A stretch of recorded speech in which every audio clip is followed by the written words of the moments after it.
How's it going? Good. Thanks for having me today. Yeah, thanks, man. Good to see you again. We saw each other. It was in Austin This is Austin. recently. Yeah, it's a fun Yeah, for time. MLOps World. Yeah, great conference. Great It's conference. a really good conference. I always love that conference. Yeah, that's dope. And first of all, thanks for the awesome swag, by the way. Yeah, it's probably the most comfortable t-shirt I own. So if the MLOps doesn't work out, you have a fine future in making it streetwear. So um, Yeah. Yeah, I actually, so we had two stacks. I had an extra stack of the extra nice ones that I gave you from. nice, thank you. Yeah, it's a favorite shirt. Well, awesome. It's good to see you again. I think we've known each other for a while now, actually, and go climbing once and hang out. But for people who don't know who you are, do you want to give a quick intro? Yeah, I'm Simba. I'm the founder and CEO at FeatureForm. FeatureForm is a feature store company. I started my career as a software engineer. I worked at Google for a very short while. Prior to this, I was mostly building recommender systems, predicting subscription, predicting fraud, at a pretty large scale, like 100 million MAU. And a lot of the learnings there is stuff that kind of went into FeatureForm and became FeatureForm. Mm-hmm. And when you started FeatureForm, I think it was one of the first feature store companies out there. I think open source as well, if I'm not mistaken. Did you guys do open source Yeah. or yeah? Um, so that was around what time was that you started? We started about 3, 4 years ago at this point. Okay. Um, and back then it was I think feature stores were the rage in the ML ops world. It was like I think Demetrios and I were joking that there should be like a mumble rap about feature stores back in the day. But what's so walk me through the evolution of kind of I guess where feature stores got started and where they are today. Yeah, so feature stores are a really interesting category because partly because of the name feature store. I think it's simultaneously very easy to remember and simultaneously not descriptive at all and Right. like very much like you could never hear a feature store like, oh, I know what those things are. It's even worse if you don't even put together a features referencing like a model feature, which happens a lot. Yeah. Um, so in the early days of feature stores, a lot of companies at the same time were kind of running into the same problem where they realized that machine learning is way less about models than we were promised by Andrew Ng and way more Mm. about data. And turns out a lot of true enterprise ML looks more like production data engineering than it does traditional machine learning. And that part is extremely painful, very hard, and doesn't really fit into the data science ethos. Because the data Hmm. science ethos is very like experimental, hypothesis driven. Like I just want to try stuff, throw stuff away, work in my Right. notebook, use DuckDB, pandas, whatever. But then I need to go to prod. And now I'm like, seriously, what I see most companies do is they will pass it to like another team. Like they'll take their notebook, give it to a team who will rewrite it in Scala potentially, or at least Mm. in Spark, and like they will go and actually get this thing in production. So obviously that's not an amazing workflow. And so a lot of companies like Uber, Airbnb, et cetera, us, we kind of all went about and built these data platforms oriented for machine learning. And then, the term feature store was coined to describe this idea. And then that became this category. We were an early player, and there Yeah. were Tecton and others. I think then there was a lot of confusion about the space because two things happened at once.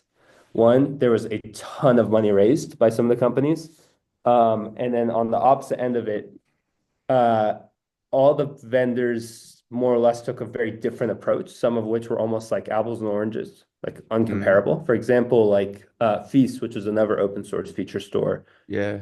their approach is just storing features as tables. So literally, it's a feature store in that it's like a place where I put my features. Whereas most companies realized that the problem that they actually were solving were actually building pipelines. So they would define features Mm. as code. And so some of the vendors, ourselves included, kind of went that approach. And so I think there was like all this confusion on what this thing is. And because there was all this money being thrown around and this feeling of like there's so much hype here, but I don't even know what this is, a lot of companies took the approach of like, let's just hack this together and wait and see. And then I think it's really interesting now is that a lot of companies are realizing that one, clearly this is still a problem we have. Two, the hype has died down, the smoke has cleared. It's very clear what's left, what the vendors are doing, and which ones work.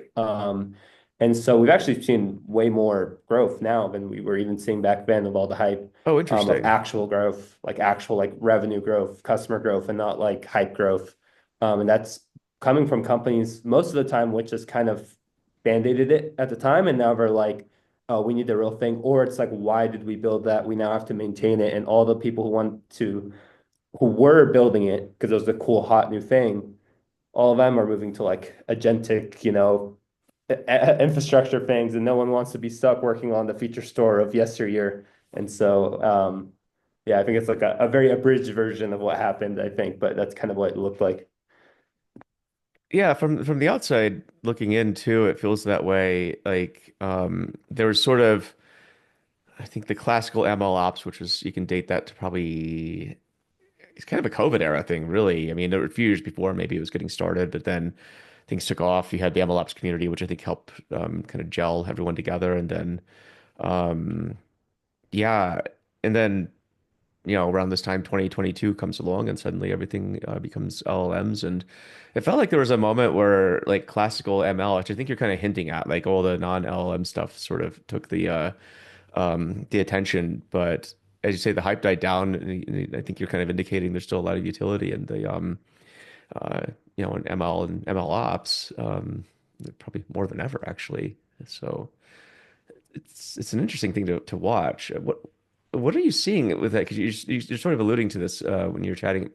Are you seeing the interest in Emma? Oh, I guess let me just ask you, where are you seeing the interest in machine learning right now? Is it just LLMs? Is it classical stuff? Like what are you seeing? I'm seeing definitely both. I think what I'm seeing is the LLM stuff, everyone kind of needs to be doing it in some way, but it's very experimental. Yeah. Like we just a lot of companies, even might I think this is going to sound silly like 34 years from now, but today it's very non-obvious for some companies, where do I apply this thing? Like, okay, I can put a Mm, chatbot up on my site. Great. Like, and a lot of people did that, right? Like, oh, I put a chatbot up, it uses RAG, like not awesome. But it seems very clear that there are much more high value things that can be done, but it's not really clear what that looks like and how to do it and how to get production grade. So it's very experimental, but mm, taking a lot of focus from, I would say, conceptually, like this, like what should we be doing? Um, at the same time, like there are so many use cases that people actually will come up with that actually work better with traditional machine learning than they do with mm, LLMs. And there's a lot of traditional models like fraud detection models, et cetera, which just continue to need to get better. Like it's not like, oh, LLMs came out, like, our fraud detection model is deprecated. Let's just ask ChatGPT, was this fraudulent? Question mark. Like, right. and hope for the best. So I think what I'm seeing is probably similar to like what data eng companies are seeing, and like database companies are seeing, which is that data continues to be highest value point. Like everyone's focused on how do we do data better. It's interesting that at the same time we're having this big LLM wave, we also have this huge hype wave of like iceberg, which in some Mm, ways is like kind of a problem of 50 years, that we've been kind of dealing with, which is like, how do we store data best? Um, so it's a maybe very long-winded answer to say, I think everyone assumes because 80% of what we're talking about is LLMs and 80% of LinkedIn is talking about LLMs, but that's all everyone's doing. But in right. practice, that's just like more the new exciting stuff, which totally makes sense. But there's a lot of just like work that needs to be done. There's a lot of value that we know how to create by just doing traditional machine learning models, traditional analytics, et cetera. Hmm. And those things actually might even enable more LLM use cases. So there's a huge investment still going into that. And the other thing, last thing I'll add to this is that there's a lot of money being allocated towards data, AI, ML. Like to an extent, when you're allocating money to AI, it's not like we're allocating this specifically to go use ChatGPT in this specific way and Hmm. vector database. Like it's kind of a overarching, like make the application smarter. And to do that, well, we need better data eng. There's a lot of traditional ML use cases, and then obviously the LLM stuff. Yeah. You said something interesting. How do the classical um, the implementation of classical models, how does that enable more LLMs? I think it works in a few ways. I'll give one example, which is let's say someone asks, I'm a bank, and someone asks my chatbot, how do I increase my credit score? One, you'd probably want to know what that user's credit score was, right? To like answer that question. Now, the funny thing is a lot of LLMs systems that people build, like RAG systems, they'll just go and take some sort of text data, chunk it up, throw it in the vector database. So when someone asks that question, the RAG system will actually not retrieve their actual credit score. It just the Right. system isn't actually meant to do that because their credit score is not stored in Weavy or Pinecone, it's stored in Postgres or Oracle, you know? Hmm. And so, one, I think that there's kind of this idea of more of like a structured use case where rather than treating RAG as vector DB nearest neighbor lookups, you treat it as I need to retrieve the most relevant context. And where that fits into traditional machine learning is that a lot of that relevant context is either features being used in classical models or actually outputs of classical models. Credit score itself is an output of a classical model. And there's a lot of this stuff that companies have in-house on you. Like if you look at your Salesforce profile in your bank, like there's all these derived features, and a lot of that stuff would actually help the LLM do its job better. So the idea is like these things can actually all really work together because in the end, it's data, derived data, and then the LLM is really nowadays I think being used more like a generation tool. Like given information, I can turn it into like actual text a human could understand that is makes sense, has some logical consistency and flow. And I think that that's kind of how I view these things all coming together. That's interesting. How are feature stores bridging the gap between sort of how they've been traditionally used and vector databases and RAG? Yeah, I think there's different approaches that different companies are taking. We were actually, I would go on record saying we were the first feature store to support vector databases because we Oh, supported them far before LLMs because we did them for recommender system use cases, which is my mm, background. And most modern recommender systems use something called a two-tower architecture, which generates user embeddings and item embeddings and all this stuff before it was cool to use those yeah. terms. And so like things like Annoy, HNSW, all these concepts that are the core of what vector databases are actually things that came mostly from recommender systems. More actually, it's some in LP obviously, but Hmm. more so than obviously for LLMs. Um, and what it's kind of a different view. I mean, one view is like thinking of what graph rag is. So graph rag is the concept of, hey, rather than just taking text, chunking it up, and using that as kind of our information that we grab from, graph rag is why don't we spend more time really distilling the most valuable knowledge we can from our content and putting it in a graph form. That's kind of the approach of graph rag. The problem is it's my sense is that that doesn't always work very well. Knowledge graphs are really hard, and they've been known to not work at times, even when done manually. They're kind of a tricky beast. But I think there's kind of this other view, which is my view, which is really the issue of RAG, the problem to be solved is I have a window, it's this big or whatever big. Hmm. I need to fill it with the most relevant contextual data I can to solve the problem at hand, Mm. the question, the intent of the user. That's really RAG. So retrieve information that is most relevant to the intent at hand. Nowhere in that does it say nearest neighbor lookup, embedding, anything. Obviously, and doing that is it's information retrieval. It's like a really great way to get pretty relevant information, but no way is that the most optimal window. It's just not true. Mm.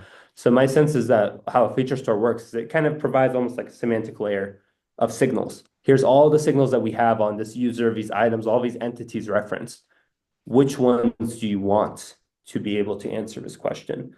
So that's how I think in the future we will think of RAG, which makes it way harder because it's a way fuzzier problem than just implement a vector DB. Hmm. Um, But if done right, it clearly will get better results. And we're already seeing that to be true. And GraphRag, I think, is kind of the over extreme version of this, but I think the reality is it's going to be somewhere in the middle, which will use something that looks like a feature store. That's really interesting. I haven't thought of a feature store as being a semantic layer, but it makes a lot of sense, actually. Hmm. I'll have to noodle on that for the next few days. Yeah, I might be calling you back with some more questions. It ties into something I've been thinking about, which is sort of this universal modeling layer for data, sort of end to end. Yeah, that's interesting. May have more questions on that. So thank you for letting me on that.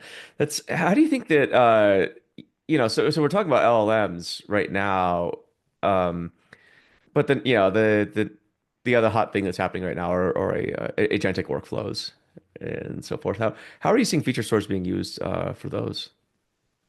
Yeah, I think to think about agentic workflows, you need to, I guess, agentic workflows are still kind of being worked out. My mental Yeah, model on them of like why they work is because it first maybe to add some information that um it's kind of a strange concept that you would run a model almost recursively yeah, and it will do better, right? Like it's just like conceptually that's like a weird. I mean, it makes sense if you think about something longer that you would get better at it.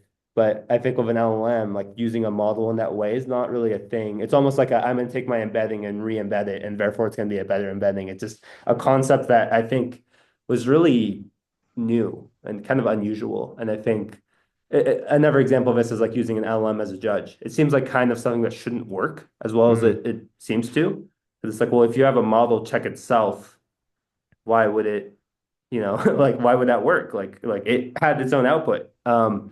The reason I think it works is because you're doing one of what you're doing is there's a goal. It's actually reinforcement learning, which is yeah. why I think that a lot of the stuff that Google has worked on for a long time now and gotten very ahead in is going to become extremely relevant very, very quickly. Already is very relevant. The reinforcement learning problem is that you can't solve when you're playing a game of chess. You don't just win. You can't just win with one move. You can't just be like, oh, like E4, like shake hands, like good game, like that's it. It's you can, but you can also be winning and losing, which means that you can kind of gain information. You can kind of sense, okay, things are going well, things are not going well. I'm getting close to the answer or to win if it's in the game. And so what agentic workflow really does is it kind of as a way to get there. One way it does that, obviously, is kind of having subtasks. And what some of those subtasks are, again, thinking about it more, just like process it more. Some of the subtasks is retrieving information, kind of like RAG, from somewhere. For example, you are asking it to generate an itinerary for you to go on a trip. It's probably going to want to check the weather at some point, like, and it's like kind Mm. of reinforcement loop. It's like, oh, I should make sure I check the weather. So then it's going to hit weather API. My sense is like there's a certain type of tool which I think some people call retrievers, which is the concept of like going and retrieving information from the real world. And it's interesting because there's kind of an overlap with RAG, because RAG is really just forcing the LLM to retrieve information from the real world. Agentically, you're allowing it to decide when and what to retrieve from the real world. So it's almost like a generalization of RAG. And I think where feature stores live in that is if I, again, give like the signal, like, hey, here's all the information, all the signals I have on the world, in this bank of this user, of this item, of whatever. You can ask me, this feature store, what's, signals do you have on this? I'll tell you. You can choose which ones you want that are relevant to help you solve that task. Mm. So one agentic workflow is kind of like slowly building up to like the final answer, and kind of a reinforcement learning loop. And typically, to do that, you're going to have to go out into the real world and retrieve information, and oftentimes from like private data or like data that whatever company has. And if feature form is the signals, all the signals, then it becomes a place, kind of the file cabinet, if you will, that you can open up, show you, hey, here's all the files I have. Which ones do you want to solve a specific problem? I wonder if there's any value from the exhaust from those iterations as well, right? So maybe next time. a similar question is asked, it just shortcuts and gets to it versus having to iterate each time, making it less of a cold start problem. Interesting. I wonder, I don't know too much about how that works under the hood, but it occurred to me that might be useful. I don't know. I So, think I think, I mean, it's definitely a thing. I mean, this is kind of how some algorithms for reinforcement learning work. You can kind of yeah, generalize a whole branch and just say, hey, if you're here, sure, there's like many very specific things, but you could just right. average this whole branch out into just do this and will be good enough most of the time. And the safe compute is worth the slight drop in accuracy. Hmm. Um, like if you're in a specific position in the game of chess and it's like, okay, I mean, the most obvious one thing to do is move the rook like this, but Yeah. technically, if I do this really strange move, I get a mate in two instead of mate in three. It's like, don't even think about that. Just do the mate Hmm. in three move because you still win. So I Right. think there's kind of a lot of those sorts of situations, and we're Yeah. already seeing a lot of that stuff, even with like a prompt caching, where Mm. it's like, okay, like I'm processing this prompt and every time isn't it's kind of an interesting idea that you could just run the model up to a point in time in text. It's just reading one Yeah. token at a time, pause the model state, and then you could just change the end and reuse all the Hmm. beginning. So I think this concept of like caching and dynamic programming is extremely relevant, and probably underused right now. Is there a notion of caching, like we were just talking about, with feature stores then? Is there any applicability to that? I think so. I think the next layer where the agentic flow will come, and I think this is still quite early. I think it's more theoretical at this point. But Yeah. if I have a semantic layer of like thousands and thousands of signals, it makes sense that over time you start to kind of learn which signals tend to be Hmm. useful and kind of give it a better, almost like information retrieval problem again, but like, hey, which signals should I give you? Which ones are typically used? Which ones are common, based on all the context I have? You're using this chat bot at this bank by this user who has these properties. So you can start feeding models into models, and Right. I think the multimodal stuff is fascinating and kind of Yeah. where the stuff's going. Like you can almost put a model in something in the semantic layer, and almost like it's like the librarian, that will go and find whichever files are needed to solve the problem. Yeah, it's ridiculous. Yeah, it's going to get really interesting. It is. It is. It's something I've been writing about too. I think because I'm writing this book on data modeling right now, but one of the things I tell people is the artifacts of the models and the models themselves actually have utilities for downstream use cases where you can sort of start remixing structured, semi-structured, whatever data you want. But the data is also the model itself, which is I think becomes sort of an interesting meta problem you're dealing with. So yeah, it's a fun time to be alive, man. So, Yeah, it must be. It's been interesting to also watch people go through, because we're like embeddings and like stuff I was doing when my recommendation system time was pretty niche. I remember mhm. being like mind blown by it. Actually, Yeah. I've had a few conversations with people, especially also the vector database people, kind of have similar backgrounds, and I remember there was this kind of this feeling of like this is magic, but you go talk to someone about this at like an event, and people be like, I have no idea. Like you're talking about these magic vectors that are derived by models that like have these magical similarity properties. And it's also fascinating to see that kind of come into common culture, and Yeah. also to see people realize like the future is going to, the way we program things, the way we build is just going to look completely different in 5 years than it does now. Do you have any ideas of how it might look different? Yeah, I think the big thing is, whereas one reason I really gravitated towards, first distributed systems and then layer recommender systems. I never liked computer vision. And the difference between like a recommender system and computer vision is that a recommender system has this really, it's an unsolvable problem. There's no way to actually say this was the best recommendation I could have given. Right. Because, and even if you were technically perfectly accurate, like for example, you watch Lord of the Rings, the first movie, and I recommend the second movie, like that's probably an extremely accurate prediction, and recommendation, but that's a nothing recommendation. It's like, okay, you saved me. Like obviously that's probably something I want to watch next. But the recommendations that tend to do best are have the property of serendipity, which is not something you can really measure. So it's a great problem in that way, where it's kind of you're trying to work with a problem statement that you can't definitively say works. Distributed systems have a similar property, a little different, in that there's no real way to have 100% resilient distributed system. You can just keep adding nines as far as you Hmm. want. But there is, I could always come up with some sort of, unless it's like literally these things are physically coded, like put together, I can pretty much always come up with a situation where, I can make your system go out of whack, Right. or not be able to respond. So I guess going into agentic workflows and why this is relevant and LLMs is LLMs also have that, working with LLMs have that property as well, which is that you can use an LLM and you will not always get the same answer with the same prompt.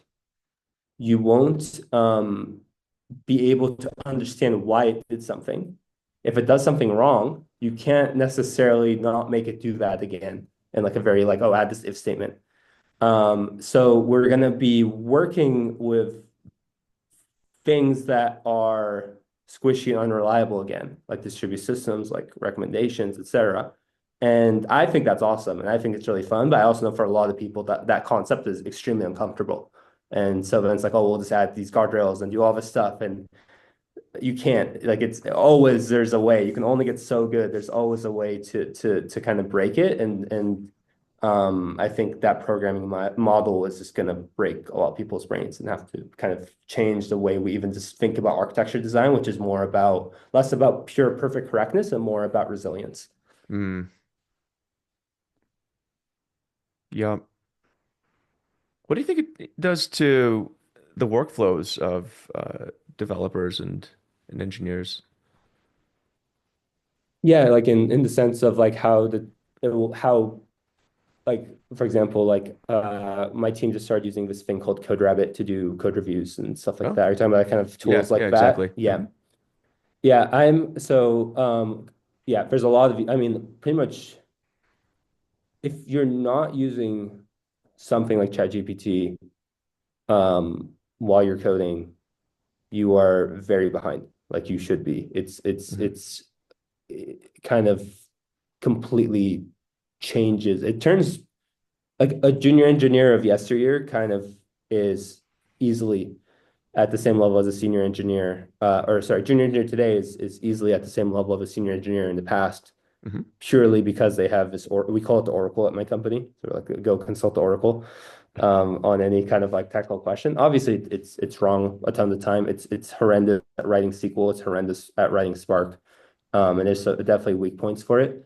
But on average, it's really good. And for things like a lot of our problems with code review, especially with more junior engineers, it's just like these minor refactors. And especially with a big PR, it's just like I don't have time to go through and I just can't even like get my brain to focus enough to like nitpick everything. And if I did actually do that, like, no engineer is ever going to send a PR my way ever again. So I Right. think like these automations to just handle just like making code a bit cleaner, understanding what code's doing, catching these little bugs and like kind of one-off edge cases. It's really good at that stuff.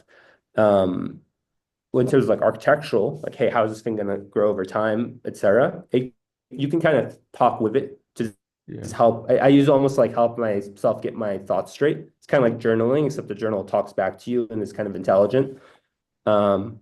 So I think it dramatically changes it. I think I've been on Vim forever. I've used Vim pretty much my entire uh,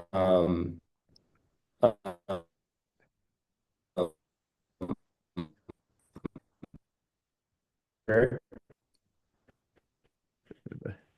Sorry, you cut out a bit And there.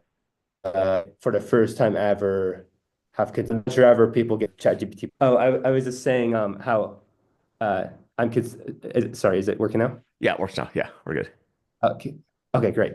Yeah, I was saying how I'm considering moving off of Vim, which is heresy for Oh, me, just yeah. because I don't get all the nice LM goodies that just being able to tab complete function which is like, and obviously this is what I'm going to write. Just like hit tab and have that complete is good. And it's actually really nice when you're working with an engineer and you're just like, oh, like if you're pair programming on something, oh, like write a function like this. They write the name and then it just like fills in everything I exactly have in my brain of what I want them to do. And it's like, yeah, just hit tab. Nice. Okay, let's move on. Man, you're leaving Vim. That's like leaving an old friend. I Um, know. yeah, Yeah. it's my go-to as well, especially if I'm in the terminal. Long time Vim, but I've been using VS Code a lot lately, and I kind of they have Vim, but I don't know. I find it almost more annoying to use it there for whatever reason. So, 'cause I think I don't know. For me, the cognitive dissonance is like if it's in the terminal, then it makes a lot more sense because I can just be in the terminal doing my thing. But if there's an IDE, there's it. I don't know. For me, I can't make the cognitive connection between clicking on my mouse and having the option of typing in Vim. It seems like it's almost a nice seasoning on top of like VS Code versus I don't know. Maybe I'm just weird like that. I don't know. I have the same way. It feels just it Okay, thank feels you. morally wrong to use to use it that way. Yeah, yeah, but yeah. I mean, I was a curmudgeon. I kind of like avoided a lot of the AI code tools for a while because it's like, well, I mean, it's I don't know. Just you're just old. You get old habits and whatever, and so. But I'm liking it a lot, right? And then I think ChatGPT. They just I think they have a beta where you can now embed it in VS Code, which is just put that together. But then yesterday, ChatGPT wasn't really working at all. Like I think it was Yeah. there's some issues with it. So it's like, well, I guess I'll try it out when I try it out. So are you using anything else like VS Code or any of the others or sorry, VS Code, but Yeah. sorry, Copilot, is the one I was thinking of. Not so much yet. I've Okay. kind of been sticking, yeah, mostly of OpenAI. It's been interesting to see though. I do want I've been having on my like to do to like play around with some other ones to see how different they are. Mm, I remember in the early days with ChatGPT 3 when it first came out, there was this feeling of magic around it where it kind of felt like it could do everything. And you also kind of knew that couldn't be possible. But at the time, it's almost like, wow, I can't even come up with anything that like I would use this for, but I can't do. Like I really felt very hmm magical. And it's so interesting to me how within a year, like ChatGPT 3, if I was to use it again, like would feel like garbage. Like it's like, oh, I just think this is so dumb. Like, and it kind of feels like when probably similar to like kind of the iPhone, where it's like, oh, the first iPhone, the fact that you could even just click on a touchscreen and it would work sometimes was just so magical. Yeah. And then, you know, within a year, you're like, "Oh, I'm just like so annoyed that it doesn't always get my click perfectly. And I think it's kind of similar here of like, it's interesting to see how people have already kind of acclimated, and this is just a new normal. hmm Um, and I think that's going to become true on like a lot of this tooling and Yeah. other things. And I think similar to like how, you know, there are people who don't like would send a physical mail over an email just because that's the mode that they got stuck in. I think there is a lot of risk for a lot of people to kind of get stuck in the pre-AI mode because, you know, there's kind Yeah. of this feeling of not going to it. And it's interesting to see like people who are like, you know, the super hardcore techie people who are literally like write code for a living, who also I can see like, oh, you're kind of not keeping up with this stuff, and you really should be because it's clearly gonna give you an edge. It's not hypothetical. It's very obviously anyone who's used it for a while will admit, you know, it's obviously gives an edge. Oh yeah. And it's only improving every day. I mean, yesterday I took Deep Learning AI's like super mini course on ChatGPT Canvas, right? Mhm. That's cool. They even had one where they fed it an ERD, an entity relationship diagram, visual diagram, and it could write the SQL code to make that diagram. Wow, I was like, okay, that's cool. that's That super cool. That yeah. like think of how much time has been spent like looking at those diagrams and then pretty much like transpiling it into SQL code that's Yeah, just like solved now. it's like create table here, add the fields, join it. And yeah, it did that. Then it goes through, say if there's an issue, you just tell it that maybe it looks wrong.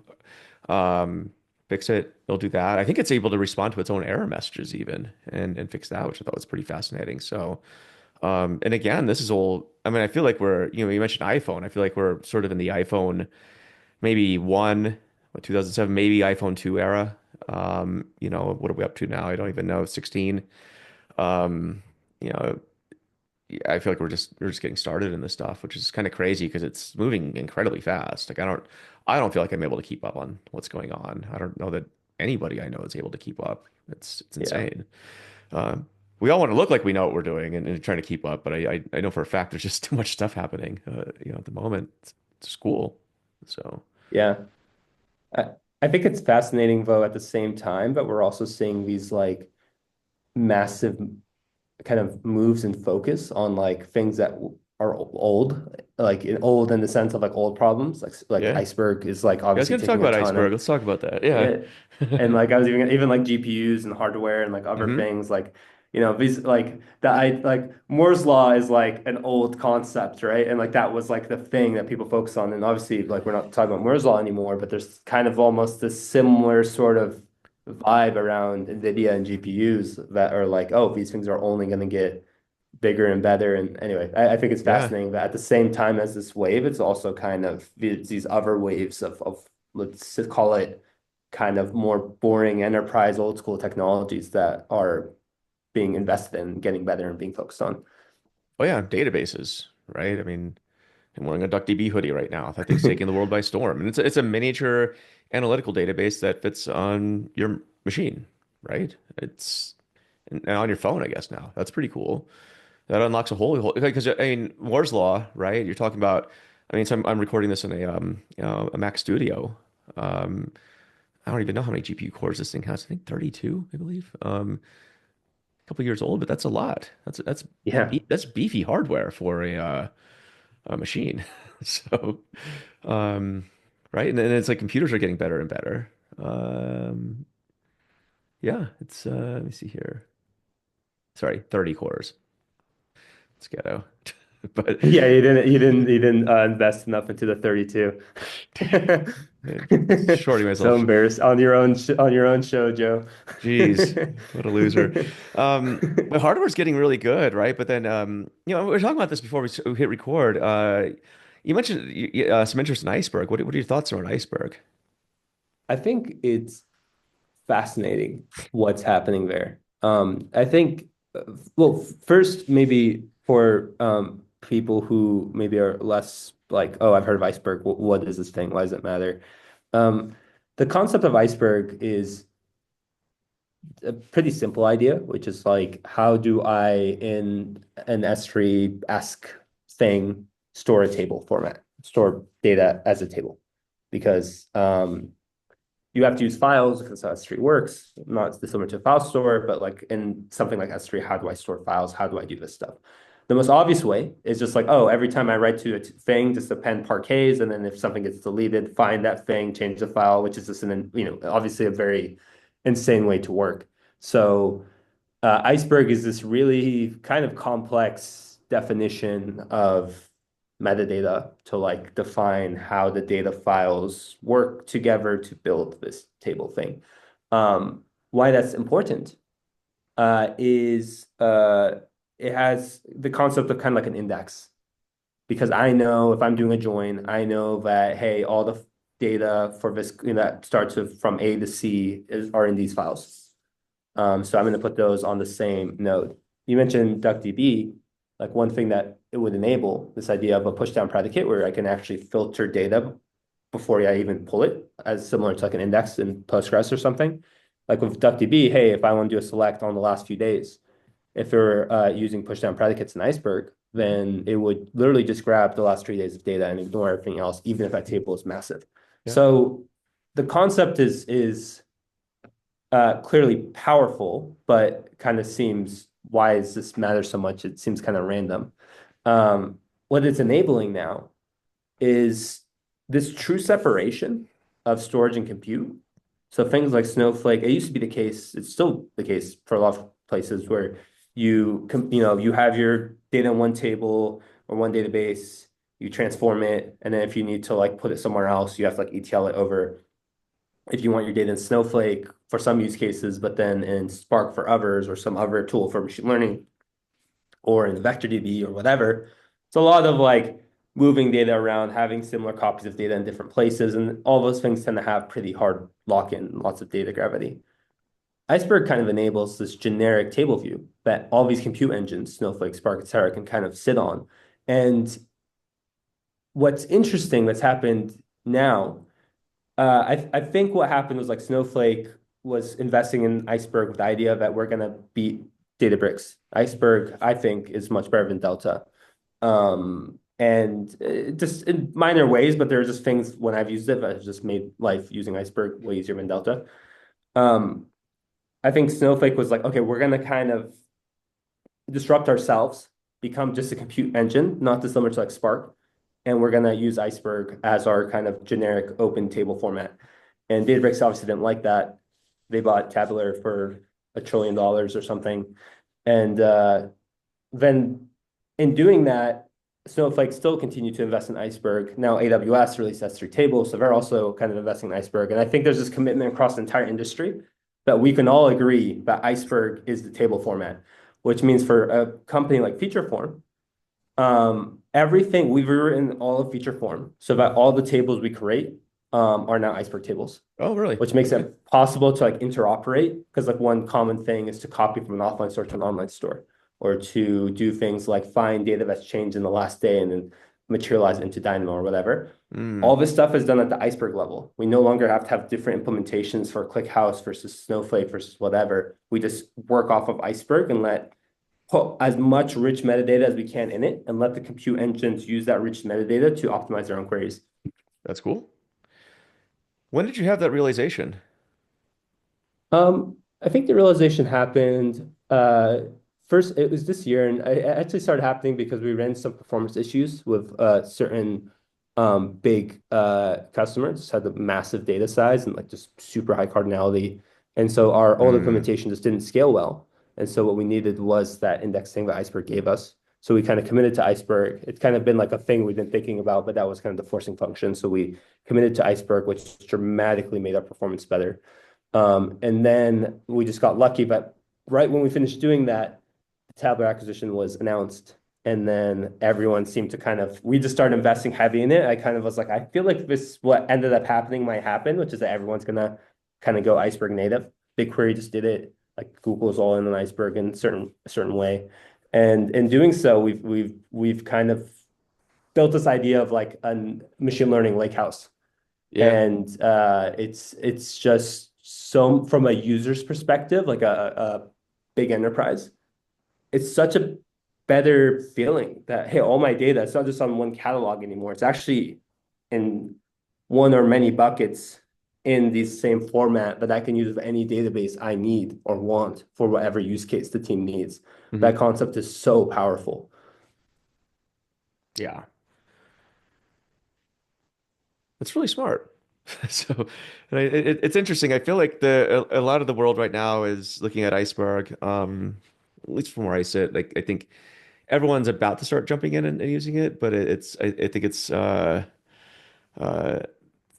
yeah, we'll see. Everyone's talking about it. I don't, but it seems like you're probably a bit more of an early adopter than a lot of people I'm seeing. But it does make it interesting because if and something that I'm talking a lot about, but it sort of becomes a battle of the query engine at this point. The storage layers, because you already had the notion of compute and storage being separated, but that was more at an architectural layer where your data could sort of reside off of the compute engines. But now you're talking about sort of a DMZ in a way, where the data's Mhm. yeah, and what this does to all the players in the ecosystem, I think it remains to be seen. But you're going to be fighting a different battle pretty soon, or you're going to be providing probably a better storage experience than what Iceberg provides. I think that's the other side of it. And so if you can show that it's tangibly better, then I guess you can keep charging for it. But it's interesting, especially when you start mixing in machine learning workloads,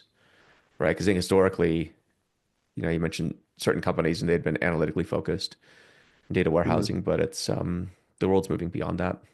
So Yeah, I think that's true. I think like the storage compute separation, like one some concepts have come up around Iceberg, which maybe show how I think there's even more than that, or it just taking it to another level, more extreme, which I think is really fascinating, is with something like Iceberg, you could implement governance at the Mm, storage level that is yeah. agnostic to the engine. You could implement like there's all these things you can now implement, like anything you could put on a table in Postgres or whatever, you Hmm. can now put on an Iceberg table, and then all the compute engines, all they have to do is just like read and understand how to work with that sort of metadata. But I just find that idea like really interesting, and it's so unusual for like an entire in like the industry as a whole to just agree on something, especially Hmm. something that big, but doesn't necessarily help them exactly. It's more of like it doesn't really help anyone, and so that's why it's okay. Anyway, just Yeah, personally very excited about what it means for data engineering moving forward. for sure. Kind of switching gears. So you run a company, you're highly invested in staying on top of all the trends and so forth. But what do you do outside of work? Yeah, I've been right now I've been surfing a lot. I've been surfing an insane amount for myself. Usually I have like one or two hobbies outside. Like I was climbing for I kind of go on and off in climbing. I was biking for a bit. Nice. But yeah, I've been kind of my happy place is out in the water right now. And Where are this you winter has surfing? been it depends on how big it is. I've been trying to go Ocean Beach when I can, but some days it's just massive. Like this last yesterday when we were recording this, it was like 8 to 12 feet, which is just Jeez. so much. And but 8 to 12 feet and perfect. And so I'm like looking at the, Wow. cam, and I'm just like, I wish I was good enough and like maybe had it in me to go do that. But even at 6 to 8 feet, my adrenaline is just like maxing out. But I think it's really important to like have that. I know a lot of founders who don't have that release of like being able to go somewhere. When I'm surfing, I can't think about work. And Right. even when I am, it's a very like I'm just letting my brain subconsciously finish its processing. I'm not actively thinking about work. And when it's big and crazy, I'm way more focused on not, getting destroyed by a by a set that comes in than I am of like, oh, like how is our implementation for X going? So yeah. That is the thing with I think action sports too, like surfing, climbing, whatever. Is you have to be in the moment. I don't surf because I live in Utah. I probably would if I lived in California. Climbing's the same way, right? You have to stay focused. Um, well, you don't have to stay focused, but I think the sport itself just it does the focusing for you. So like It's like meditative is how I would it is. describe it. Like you're kind of in a meditative state where you're sort of in flow. Like you said, it's not like I'm like when I'm climbing, it's not like I'm like really like furrowing my brow and thinking hard. I mean, every once in a while you're like kind of thinking about a very specific move, but a lot of the time it's more of like a flow state of like I'm just letting my brain process information, move with my body, just kind of like I kind of focus, slow down, build connections, think about nothing that really matters other than just like going up the wall. Yeah. Yeah. How did you get into surfing? So I went to UC Santa Cruz, and funny enough, I didn't really kick off surfing hard there, even though I lived in like kind of the mecca of Yeah. like NorCal surfing. Um, and I surfed a little bit, and I moved up here to San Francisco. And when I got up here, I just went a few times. Or where I think I really got into it was I went to Mexico on a trip. I went to a place called Puerto Escondido, which is was amazing, and it's home to what's called Mexican Pipeline. It's this beautiful wave that I have no business being on and has never surfed, but surfed there at a different spot and just was just so nice. I was like every morning I'd wake up. We had these coconuts in the back and then machete, and we'd open up like a coconut. And that's how I'd start my day. And That's just super had cool. this like 2, 3 week vacation there, and I surfed every morning. And I think it just kind of stuck with me in a way that like I just really want to go whenever I could. And like I said, kind of like comes in waves, but definitely in like kind of a deep wave of it, and this season has been really good. It's a winter sport in NorCal, and I've been super just this has been a really good season. I didn't know it's a winter sport. I always figured, was it year round or is it winter's like the best time? It depends on where you are in the world because storms happen in different places at different times. In the winter, all the storms happen in kind of like the northern Pacific area, like closer to like almost like Alaska and like that area. So that's why the North Shore of Hawaii works in the winter versus in the summer, Oh, our okay. summer, all the storms are on the other side are kind of in like closer to like Chile and that area. And so Mm. you get south swells. And because California, this part of California, San Francisco faces due west, all the south swells miss it, versus Santa Cruz is at an angle. And so that's why Santa Cruz is such like a famous spot, is because all times of the year, whether it's coming west or south, it still has an angle that hits waves. Oh, interesting. Huh, didn't know Yeah, that. it's yeah, you kind of like become a like amateur meteorologist the more you like the more you surf. You just end up staring a lot at like weather cams and winds and storms, and it's kind of funny. Oh, that's awesome. It's the same thing in Utah, right? We got a lot of snow, but we're also dependent on the storm systems, right? So there's even a buoy report that we use to determine when storms are going to be coming into snow up in the mountains here. So it's kind of it's all it's kind of cool actually that the weather provides a lot of fun for everybody, I guess, no matter where you are, except if you're in like Minnesota or some hellhole like that. But no offense if you live in Yeah. Minnesota, but it's cold there. So It's very cold, too cold. yeah, it's you can go ice fishing, I guess. But um, well, cool, man. It's been good talking to you. Have to go climbing. I don't really surf. Maybe you can show me how to surf. I'm pretty pathetic at it. But I think the only time I surfed, I think I got caught in a riptide, and all of a sudden I found myself like way the hell out in the middle of nowhere. And the guys are like going by me, like, "Are you okay?" I'm like, "No, not at all, actually." Yeah, please So help. yeah, it's like, which how do I get back? They showed me, but it's like, Jesus Christ, this is sketch. So Yeah, yeah, so but happens to the best of us. Yeah, it man. does. Yeah, This has been great. yeah. Likewise, man. Well, probably see you in the Bay Area at some point. But yeah, good chatting with you. So good luck with Yeah, everything. you as well. Yeah, awesome. Take care.